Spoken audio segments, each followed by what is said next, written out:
ارکان اسمبلی کو نااہل قرار دینے کا معاملہ تلنگانہ ہائی کورٹ کا اہم فیصلہ۔ پارٹی تبدیل کرنے والے ارکان اسمبلی ایم ایل ایز کے کیس میں ہائی کورٹ نے ایک اہم فیصلہ سنایا ہے۔ پارٹی تبدیل کرنے والے ایم ایل ایز کو عدالت سے بڑی راحت حاصل ہوئی ہے۔ تلنگانہ ہائی کورٹ نے ارکان اسمبلیز کی نااہلی کی درخواست پر فیصلہ سنا دیا۔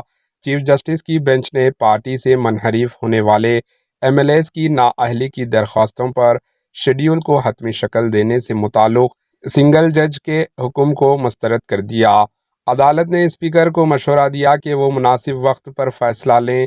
10ویں شیڈول کے مطابق نااہلی کی درخواستوں پر فیصلہ کرنے کی تجاویز پیش کی گئی ہے اور عدالت نے کہا کہ اسپیکر اسمبلی پارٹی سے انحراف سے متعلق قانون اور اسمبلی کی 5 سالہ میعاد کو مد نظر رکھتے ہوئے فیصلہ کریں۔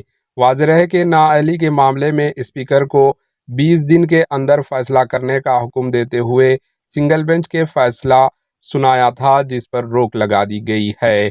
Bureau report AHN news. AHN news کو لائک کریں، شیئر کریں اور سبسکرائب کرنا نہ بھولیں۔